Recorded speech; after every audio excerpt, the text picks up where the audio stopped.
Rockall is an uninhabited remote granite islet in the North Atlantic Ocean situated roughly 430 km northwest of the island of Ireland, 460 km west of the island of Great Britain and 700 km south of the island of Iceland, within the United Kingdom's exclusive economic zone.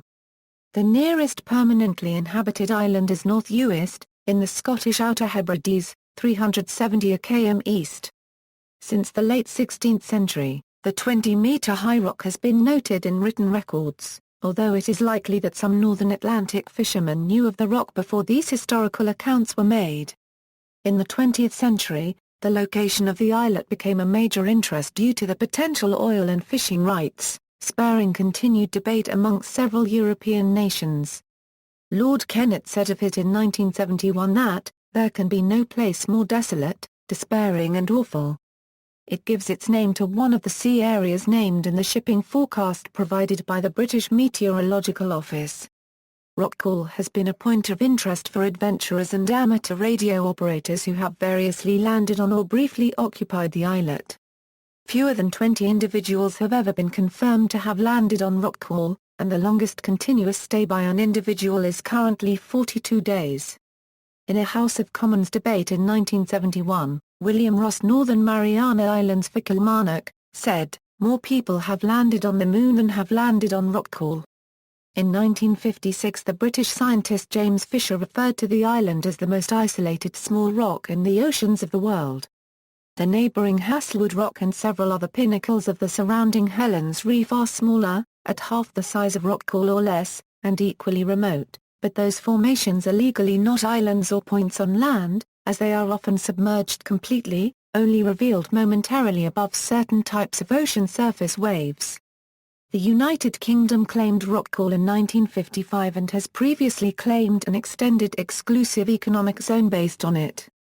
This claim to an extended zone was dropped upon ratifying UNCLOS in 1997, since rocks or islets such as Rockall, that cannot sustain human habitation or economic life, are not entitled to an exclusive economic zone under the convention. However, such features are entitled to a territorial sea extending 12 nautical miles. The UK's claim to territorial waters around Rockall was previously disputed by Ireland on the basis of uncertain ownership of the rock.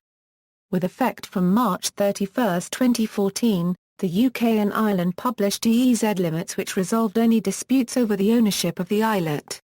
In response to a Freedom of Information request, the British government has said, the islet of Rockall is part of the UK, specifically it forms part of Scotland under the Island of Rockall Act 1972. No other state has disputed our claim to the islet. Etymology. The origin and meaning of the name Rockall are uncertain. The Old Norse name for the islet, Rankin squared Cal, may contain the element al, meaning mountain. It has also been suggested that the name is from the Norse rock, meaning foaming sea, and kollr, meaning bald head, a word which appears in other placer names in Scandinavian-speaking areas. Another idea is that it derives from the Gaelic sky Rockall, meaning scurry of roaring, or sea rock of roaring. Dutch mapmakers P. Plancius and C. Kless show an island called Rockall northwest of Ireland on their map of New France and the northern Atlantic Ocean. The first literary reference to the island, where it is called Rockall, is found in Martin Martin's A Description of the Western Isles of Scotland published in 1703.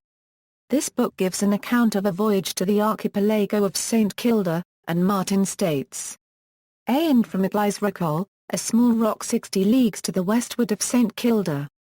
The inhabitants of this place call it Rocabarra. The name Rocabarra is also used in Scottish Gaelic folklore for a mythical rock which is supposed to appear 3 times, its last appearance being at the end of the world, Nuarathig Rocabarra Ris, is dual Guntaid and Saugalas Rios. Geography. The islet of Rockall is the eroded core of an extinct volcano, and is one of the few pinnacles of the surrounding Helens Reef. It is located 301.3 km, or 162.7 mi west of the island of Soie, St Kilda, Scotland, and 423.2 km northwest of Tory Island, County Donegal, Ireland. The surrounding elevated seabed is called the Rockall Bank, lying directly south from an area known as the Rockall Plateau. It is separated from the Western Isles by the Rockall Trough, itself located within the Rockall Basin. The Anton Dohrn Mount is a submarine elevation on Rockall Trough about halfway between Rockall and the Outer Hebrides. Coldwater coral mounds have been identified in the region, and are currently being researched. Rockall lies near the Darwin Mounds, deep water coral mounds about 185 km northwest of Cape Wrath. These corals are long-lived and slow-growing, a justification for designating Rockall and the Rockall waters as a marine protected area. Rockall is about 25 meters wide and 31 meters long at its base and rises sheer to a height of approximately 21 meters. It is often washed over by large storm waves, particularly in winter. There is a small ledge of 3.5 by 1.3 meters, known as Hall's Ledge, 4 meters from the summit on the rock's western face. It is the only named geographical location on the rock. The nearest point on land from Rockall is 301.3 km, or 162.7 mi, east of the uninhabited Scottish island of Sorry in the St Kilda archipelago. The nearest inhabited area lies 303.2 km, or 163.7 mi, east at Turtor, the largest island in the St Kilda group, which is populated intermittently at a single military base. The nearest permanently inhabited settlement is 366.8 km, or 198.1 mi, west of the headland of Edenure, near the Crofting township of Hughered on the island of North Uist at NF 705711. North Uist is part of the Narwhal-Shire Council area of Scotland. The exact position of Rockall and the size and shape of the Rockall Bank was first charted in 1831 by Captain A.T.E. Vidal, a Royal Navy surveyor. The first scientific expedition to Rockall was led by Miller Christie in 1896 when the Royal Irish Academy sponsored a study of the flora and fauna. They charted the Granite. A detailed underwater mapping of the area around Rockall undertaken in the summer of 2011 by FRV Scotia showed that Rockall itself is a minor pinnacle, whilst Helen's Reef extends in a sweeping arc of fissures and ridges to the northwest of the islet. Between the islet and Helen's Reef is a deeper trench much used by squid fishermen. Geology. Rockall is made of a type of peralkaline granite that is relatively rich in sodium and potassium. Within this granite are darker bands richer in the alkali pyroxene mineral aegirine and the alkali amphibole mineral rebecite. The dark bands are a type of granite that geologists have named rockallite, although use of this term is now discouraged. In 1975, a mineral new to science was discovered on Rockall. The mineral is called basirite, named after the elements barium and zirconium. Rockall forms part of the deeply eroded Rockall Igneous Centre that was formed as part of the North Atlantic Igneous Province, approximately 55 million years ago, when the ancient continent of Laurasia was split apart by plate tectonics. Greenland and Europe separated and the northeast Atlantic Ocean was formed between them. The RV Celtic explorer surveyed the Rockall Bank and northwest of Donegal in 2003. The ILV Granural was chartered by the Geological Survey of Ireland, on behalf of the Department of Communications, Marine and Natural Resources, to conduct a seismic survey at the Rockall and Hatton Banks in July 2004, as part of the National Seabird Survey. Ecology. The island's only permanent macroorganism inhabitants are common periwinkles and other marine mollusks. Small numbers of seabirds, mainly fulmars, northern gannets, black-legged kittiwakes, and common guillemots, use the rock for resting in summer, and gannets and guillemots occasionally breed successfully if the summer is calm with no storm waves washing over the rock. In total there have been just over 20 species of seabird and 6 other animal species observed on or near the islet. Discovery of new species. In December 2013 surveys by Marine Scotland discovered 4 new species of animals in the sea around Rockall. These are believed to live in an area where hydrocarbons are released from the seabed, known as a cold seep. The discovery has raised the issue of restricting some forms of fishery to protect the seabed. The species are, Volutopsius scotiaefrison, Mackay and Drury, 2013 a sea snail about 10 cm long, Diagyra scotiana zelea, 2009 a clam, Isauropodon macquarie a clam, and Tonbruni sp. A marine worm, visits to Rockall. The earliest recorded date for landing on the island is often given as July 8, 1810, when a Royal Navy officer named Basil Hall led a small landing party from the frigate HMS Endymion to the summit. However, research by James Fisher of the 1955 landing in the log of the Endymion and elsewhere, indicates that the true date for this first landing was Sunday 8 September 1811. The landing party left the Endymion for the Rock by boat. While they were on the Rock, the Endymion, which was taking depth measurements around Rockall, lost visual contact with the Rock as a haze descended. The ship drifted away, leaving the landing party stranded. The expedition made a brief attempt to return to the ship but could not find the frigate in the haze, and soon gave up and returned to Rockall. After the haze became a fog, the lookout sent to the top of Rockall spotted the ship again, but it turned away from Rockall before the expedition in their boats reached it. Finally, just before sunset, the frigate was again spotted from the top of Rockall, and the expedition was able to get back on board. The crew of the Endymion reported that they had been searching for 5 or 6 hours, firing their cannon every 10 minutes. Hall related this experience and other adventures in a book entitled Fragment of Voyages and Travels, including anecdotes of a naval life. The next landing was accomplished by a Mr. Johns of HMS Porcupine, whilst the ship was on a mission, from June and August 1862, to make a survey of the seabed prior to the laying of a transatlantic telegraph cable. Johns managed to gain foothold on the island, but failed to reach the summit.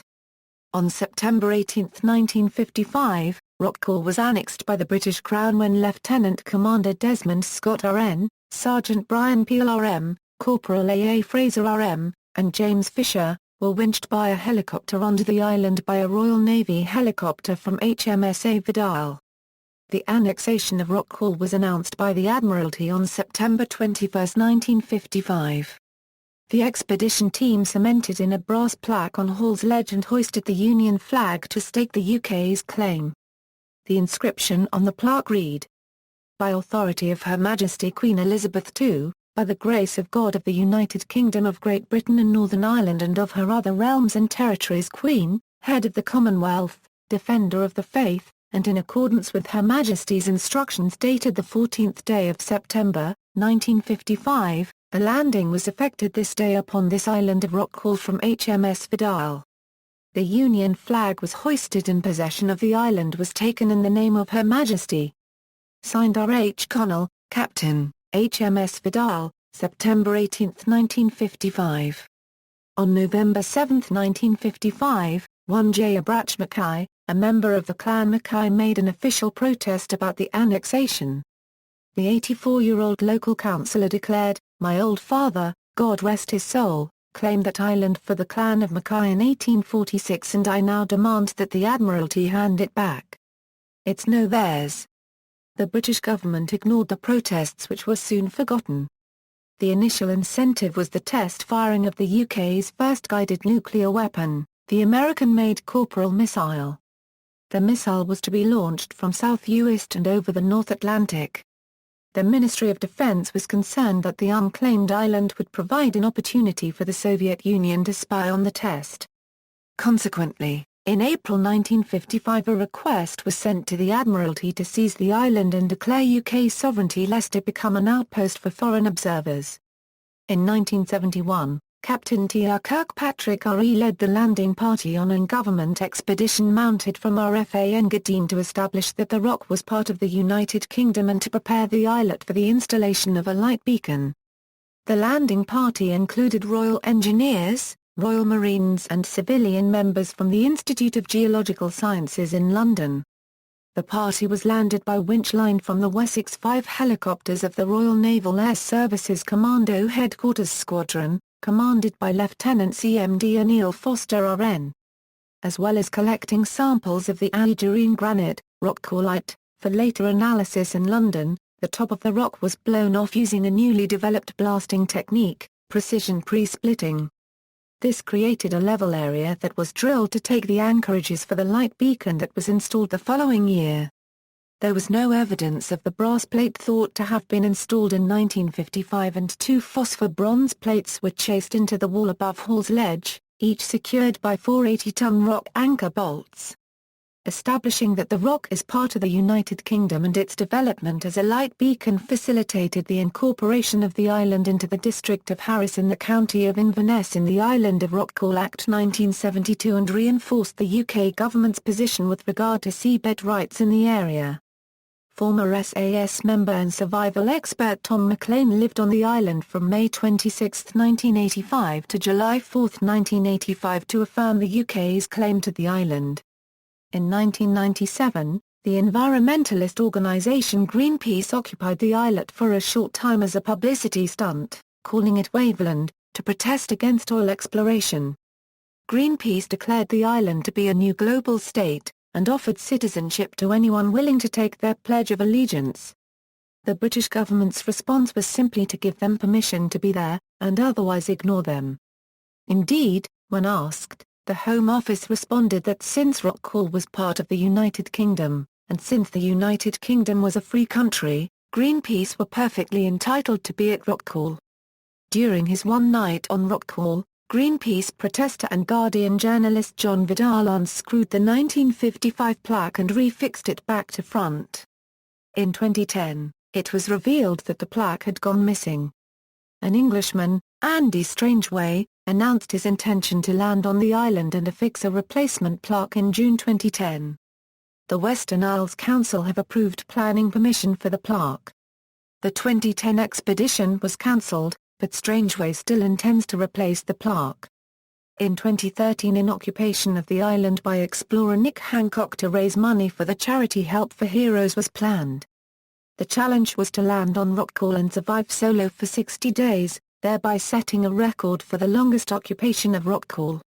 On May 31, 2013, Hancock, and a TV crew from the One Show, sailed to the islet aboard the Orca 3, and he made his first unsuccessful attempt to land on the islet.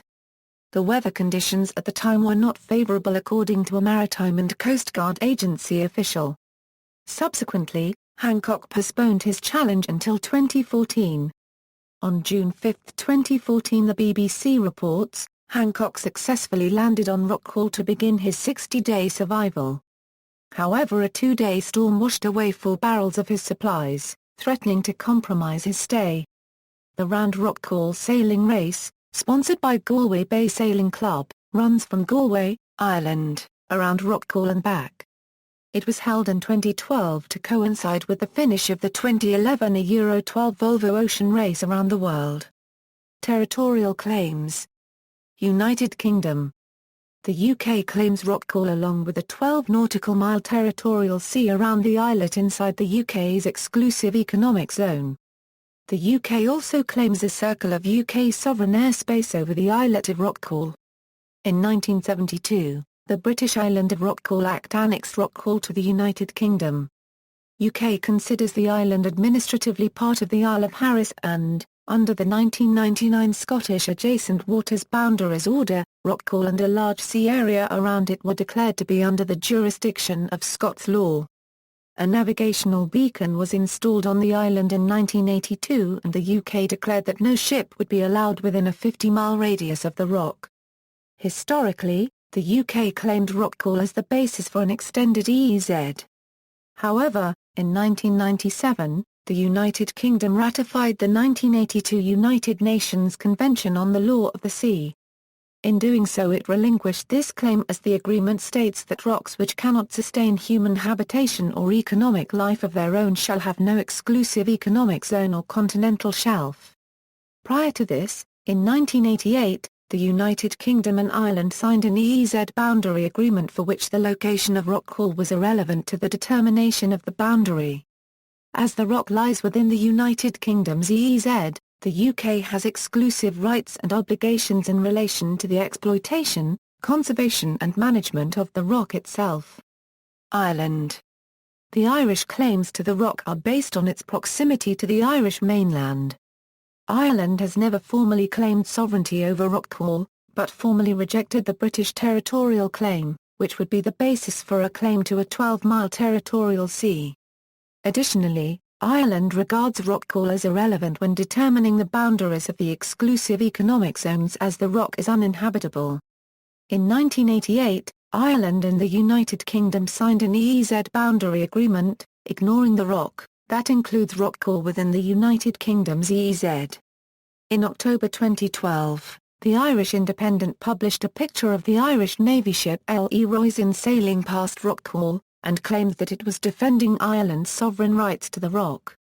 Shipping disasters. There have been disasters on the neighbouring Hasselwood Rock and Helen's Reef, 1686 a Spanish, French, or Spanish-French ship ran aground on Rockall. Several men of the crew, Spanish and French, were able to reach St Kilda in a pinnace and save their lives. Some details of this event were recounted by Martin Martin in his A Late Voyage to St Kilda, published in 1698. The ship was perhaps a fishing vessel based in the Bay of Biscay and bound for North Atlantic cod fisheries. 1812 a survey vessel Leonid is founded on Helen's Reef. In popular culture, the 1955 British landing, complete with the trappings such as the hoisting the flag, caused a certain amount of popular amusement, with some seeing it as a sort of farcical end to imperial expansion. The satirists Flanders and Swan sang a successful piece entitled Rockall, playing on the similarity of the word to the vulgar expression fuck all, meaning nothing. The fleet set sail for Rockall, Rockall, Rockall, to free the Isle of Rockall, from fear of foreign foe. We sped across the planet, to find this lump of granite, one rather startled gannet. In fact, we found Rockall. In the Goon Show episode Napoleon's Piano, Goon made a less than triumphant landfall on Rockall with the titular piano. Rockall was the launching site for the prototype jet-propelled-guided NAAFI in the Goon Show episode of the same name.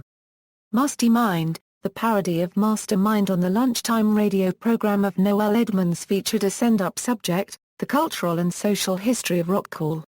And the cast of I'm Sorry, I'll Read That Again claimed to have spent the break between two series of the program making a triumphant tour of Rockall. In literature, it has been suggested that Rockall is the rock which forms the setting for William Golding's novel Pincher Martin. The Master, a 1957 novel by T.H. White, is set inside Rockall. Rockall is also the setting for the novel Rockall by Ben Emlyn Jones, although the island in the story is far bigger than the real one. In the 1951 novel The Cruel Sea by Nicholas Monsarrat, the island features as the place of the final act of HMS Saltash's War. It is here the ship takes the surrender of two German U-boats on the last day of World War II. Ben Fogle made a claim to Rockall by sticking a post-it note onto the rock bearing the words "Property of Ben Fogle" in his book Offshore. In Steve Bell's Guardian cartoon strip, one of the characters a penguin annexes and claims Rockall as the People's Republic of Rockall. In music, Irish rebel music band The Wolf Tones released a track called Rock on Rockall that argues against the supposed British ownership of the rock and supports an Irish claim. English post-punk band Gang of Four reference the rock in the 1979 song Ether, in the line "There May Be Oil." Under Rockall, possibly a reference to the disputed exploitation rights. Icelandic jazz-funk band Mzufati in 1983 released a piece of music entitled Rockall. The house band named their 1996 album after the island. David Frost, when hosting the 1960s BBC satirical TV programme That Was the Week That Was, recited a list of the dwindling British colonial possessions, ending with the words, "A and Sweet Rockall." A club, the Rockall Club, has been established for people who have landed there. The record for time spent on Rockall is currently held by Nick Hancock, who spent 44 days there in the summer of 2014. Episode 2, Season 2 of The Ambassador, a British series about the UK's ambassador to Ireland, featured a territorial dispute over Rockall. The episode was called Vacant Possession and aired on April 25, 1999. See also, List of outlying islands of Scotland, shipping forecast, references. Notes. Bibliography. Further reading, British birds, birds breeding on Rockall 86, 16 €17, 320 euro 321. Houses of the Ower Reactors, Parliament of Ireland euro Tyvan Ower Reacte debate with the Minister of Foreign Affairs in the Dáil Permel Irian, November 1, 1973. Martin A description of the Western Isles of Scotland. External links, Rockall Namia euro a complex website about the islet available in both English and Czech, rockallisland.co Ukala euro a website detailing the MSAIRCP amateur radio expedition of June 16, 2005, rockall2011.com AA euro a website advocating a charitable fund for soldiers based on a pending expedition to Rockall in 2011, Rockall be euro a website on the MARAIP amateur radio expedition to Rockall in 2011, Waverland.org AA euro official website of the former micronation Waverland based on Rockall, 1955, Britain claims Rockall euro on this day story of British claim to Rockall from BBC's official website, British journalist Ben Fogle attempts to claim Rockall, Icelandic Ministry of Foreign Affairs map showing all parties' claims to the continental shelf around Rockall.